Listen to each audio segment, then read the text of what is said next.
Intro and hook. 10 years ago, a young woman stood on the edge of a decision that would haunt her for the rest of her life. She was broken, desperate, and about to make the biggest mistake she could ever imagine. And then, a complete stranger, a man with absolutely nothing to his name, did one small thing that saved her.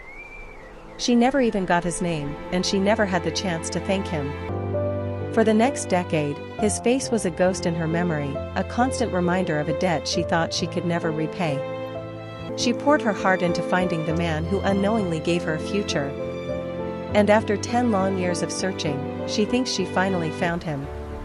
A decade ago, the city lights felt like 1,000 accusing eyes on Clara. She was only 21, a new mom in a world that felt impossibly cold and cruel. In her arms, wrapped in the only clean blanket she owned, was her daughter, Lily, a tiny, perfect life that Clara felt completely incapable of protecting.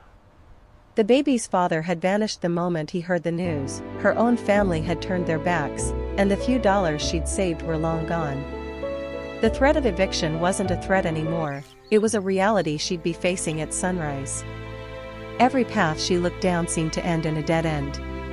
She was exhausted, not just from sleepless nights with a newborn, but from a deep, soul-crushing hopelessness. She hadn't eaten a real meal in 2 days. In her mind, a terrible idea had taken root, and in her desperation, it started to feel like the only logical solution. It was a choice born not of malice, but of a twisted, desperate kind of love. She truly believed that to save her daughter from a life of poverty with a mother who had nothing, she had to give her up. The fire station down the street had a sign, a symbol that was supposed to represent a safe haven for infants. To Clara, it felt less like a haven and more like a cliff's edge. Her heart hammered against her ribs, each beat a painful reminder of her failure. She clutched Lily tighter, burying her face in the soft blanket to breathe in the scent of her own child one last time. Cold tears streamed down her face. This was it. This was the moment she would break her own heart to save her daughter's life. She took a shaky step towards the sterile, impersonal door, a place where mothers disappeared and futures were rewritten. Just as her hand reached for the cold metal handle of the fire station door, a quiet voice cut through the night. "It's a cold night to be out with a little one." Clara froze, her whole body tensing up. She turned to see a man stepping out from the shadows of a nearby alley. He was older, his face etched with the kind of lines that only time and hardship can carve. His clothes were worn, his beard untrimmed, and it was clear he called the streets his home. In one hand, he held a steaming styrofoam cup, a small treasure in the biting cold. This was Joseph. He didn't move closer or make her feel trapped. He just stood there, his eyes filled not with judgment, but with a deep, knowing sadness. He didn't just look at her, he saw her, the terror in her eyes, the tremble in her hands, and the devastating finality of where she stood. "You look like you could use this more than me," he said, holding out the cup. It was hot tea, a simple offering from a man who had next to nothing. His words weren't a lecture. They were a confession. He looked from the cup to the small bundle in her arms. "Whatever you're running from," he continued, his voice thick with emotion, "it can't be worse than the ghost of a choice you can't undo. That little one, she doesn't need perfect. She just needs you. The fight is hard. I know it is. But the regret is harder. It's a weight you can never put down." He didn't tell her what to do. He didn't try to solve her problems. He just shared the heaviest piece of his own soul, and in doing so, he handed her a sliver of hope. He held her gaze for a moment longer, a silent understanding passing between them. Then, he simply nodded, turned, and walked back into the shadows, leaving her alone with his words, a cup of tea, and the biggest decision of her life. Section 3, A Decade of Change. That night, Clara didn't walk through the fire station doors. She turned around, clutching Lily so tightly it was as if she could fuse them together. Joseph's words echoed in her mind, "She just needs you." It became her mantra. The next 10 years were a blur of non-stop struggle and pure determination. She moved into a women's shelter, working 2, sometimes 3, menial jobs at a time. She scrubbed floors, waited tables, and stocked shelves, all while raising Lily.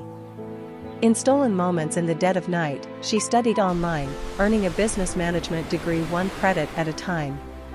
Every single time she felt like giving up, she would see Joseph's face in her mind. His simple act of kindness, his raw honesty, that was the fuel that kept her going. He showed her that even in the darkest moments, a flicker of humanity could change everything. Slowly but surely, Clara built a life. She got a better job, then a promotion. I know. She moved out of the shelter into a small apartment. The coffee is excellent. Eventually, she saved enough to start her own small business, a successful online boutique for children's clothing. Lily grew into a bright, happy 10-year-old who was the center of Clara's universe. They had a home, they had security, and they had each other. But there was always a missing piece. For 10 years, Clara searched for Joseph. She had taken a single, hurried photo of him on her old phone that night, a grainy, poorly lit image that became her most prized possession. She volunteered at shelters, showing the photo to anyone who would look. She donated to soup kitchens, always asking if anyone knew a man named Joseph who spoke of a lost family. She revisited that same street corner hundreds of times, just hoping to see him. But it was like he had vanished. The guilt of her own success weighed on her.